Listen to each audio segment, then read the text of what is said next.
Para saudara dan saudari yang Tuhan cintai, selamat pagi dan selamat bertemu lagi dalam Renungan Harian edisi hari Senin tanggal 14 September 2020. Hari ini gereja merayakan pesta salib suci. Mengawali hari yang baru ini, kita sudah mendengar dan merenungkan sabda Tuhan. Marilah sebelum kita mendengar dan merenungkan sabda Tuhan, kita berdoa. Dalam nama Bapa dan Putra dan Roh Kudus. Amin. Allah Bapa yang Maha Mulia, menurut rencana penyelamatan umat manusia, Engkau menghendaki Putramu terkasih menanggung derita dan wafat di salib. Semoga kami di dunia ini mengakui karyanya yang mulia dan kelak di surga menikmati ganjaran penebusannya. Bersabdalah ya Tuhan, kami siap untuk mendengarkan. Semoga kami sebagai murid-murid Yesus yang hidup di zaman sekarang semakin dikuatkan untuk memikul salib kami masing-masing. Terpujilah Engkau Bapa, Putra dan Roh Kudus, kini dan sepanjang segala masa. Amin. Para saudara dan saudari yang Tuhan cintai, sabda Tuhan yang hendak kita dengar dan kita renungkan bersama pada pesta salib suci ini diambil dari Injil Yohanes pasal 3 ayat 13 sampai 17. Tuhan sertamu. Inilah Injil Tuhan kita Yesus Kristus menurut Santo Yohanes. Dalam percakapannya dengan Nikodemus, Yesus berkata, "Tidak ada seorang pun yang telah naik ke surga selain Dia yang telah turun dari surga, yaitu Anak Manusia. Dan sama seperti Musa meninggikan ular di padang gurun, demikian juga Anak Manusia harus ditinggikan, supaya setiap orang yang percaya kepadanya beroleh hidup yang kekal. Karena begitu besar kasih Allah akan dunia ini, sehingga Ia telah mengaruniakan anaknya yang tunggal, supaya setiap orang yang percaya kepadanya tidak binasa, melainkan beroleh hidup yang kekal. Sebab Allah mengutus anaknya ke dalam dunia, bukan untuk menghakimi dunia, melainkan untuk menyelamatkannya." Demikianlah Injil Tuhan. Para saudara dan saudari yang Tuhan cintai,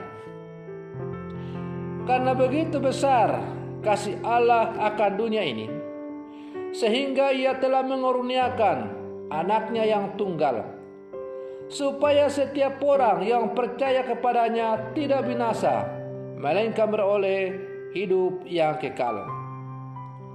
Allah adalah kasih. Kasih Allah dinyatakan dalam diri Yesus, Putranya yang menjadi manusia. Kemanusiaan kita diangkat dan ditebus oleh Allah melalui Yesus Kristus. Karenanya hidup manusia berarti di hadapan Allah, dan oleh belas kasih dan kepedulian Allah inilah manusia diselamatkan. Manusia yang seharusnya dibinasakan oleh Allah oleh karena telah jatuh ke dalam dosa dan tidak taat kepada Allah, tetapi oleh karena belas kasih Allah melalui Putra Tunggalnya, maka kita memperoleh keselamatan. Yesus Kristus telah mengosongkan diri serendah-rendahnya hingga mengorbankan diri di kayu salib. Itulah anugerah yang menyelamatkan manusia. Salib merupakan puncak pemberian diri Yesus Kristus bagi keselamatan manusia dan dunia.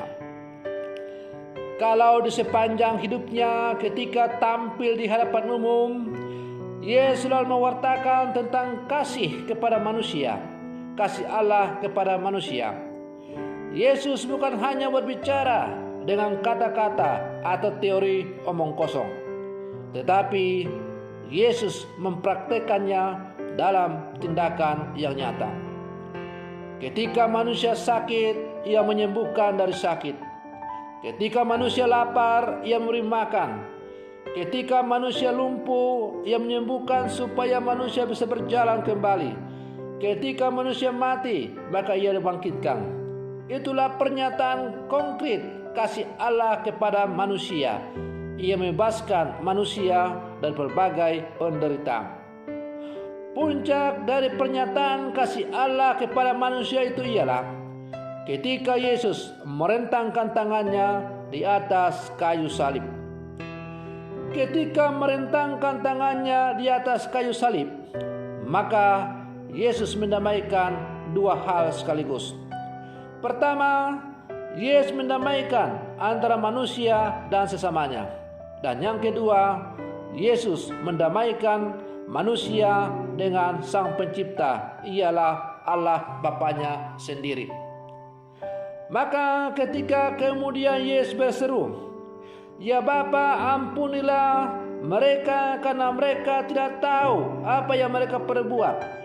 Yesus mau mengajak kepada kita supaya kita sungguh merasakan bahwa Ia adalah Allah yang menyatakan kasih-Nya kepada kita dalam wujud manusia itu. Ia begitu mencintai kita sehingga Ia memohon supaya Allah Bapanya tidak menjatuhkan hukuman kepada kita. Dan ketika kemudian Dia berseru, "Ya Bapa, ke dalam tangan-Mu kuserahkan nyawaku." Maka Yesus mengajak kita supaya kita selalu menyerahkan seluruh hidup kita ke dalam kasih dan penyelenggaraan Tuhan. Dalam setiap persoalan salib yang kita alami, yang harus kita pikul sebagai orang-orang beriman, kita akan mampu memikul salib kita apabila kita selalu menyerahkan seluruh pergumulan dan perjuangan kita ke dalam kasih dan penyelenggaraan cinta dari Allah itu sendiri.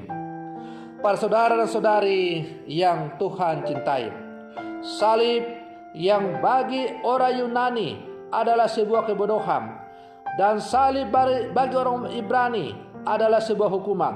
Tetapi salib bagi orang Katolik, bagi orang percaya adalah sumber keselamatan. Oleh karena itu, salib merupakan sesuatu yang tidak bisa dipisahkan dari hidup orang Katolik. Kita setiap saat akrab dengan yang namanya tanda salib itu. Ketika kita hendak memulai doa atau menutup doa, kita menandai diri kita dengan tanda salib. Apakah saudara-saudari umat beriman percaya atau mengetahui apa arti tanda salib yang kita buat setiap saat menandai diri kita? Dengan menandai diri kita dengan tanda salib itu, kita mengungkapkan sejumlah hal. Minimal sejauh yang saya hayati, ada 3 hal yang kita ungkapkan dengan menandai diri kita dengan tanda salib itu. Pertama, bahwa dengan membuat tanda salib berarti kita menyatakan iman kita bahwa kita orang beriman, orang Katolik, orang Kristen, pengikut Yesus, percaya kepada Allah Tritunggal Maha Kudus.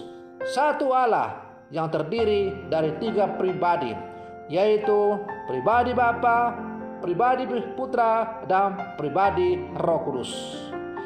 Yang kedua, bahwa dengan menandai diri kita dengan tanda salib, kita menyatakan iman kita bahwa melalui salib Allah telah menyelamatkan manusia melalui Putra Tunggalnya Tuhan kita Yesus Kristus. Dan yang ketiga, dengan membuat tanda salib atau menandai diri kita dengan salib, maka kita menyatakan kesanggupan kita sebagai murid-murid Yesus yang hidup di zaman sekarang, bahwa kita siap bersaksi tentang salib. Kita siap untuk memikul salib kita seperti yang dikatakan oleh Yesus kepada kita. Barang siapa yang mau mengikuti aku, dia harus menyangkal diri dan memikul salibnya.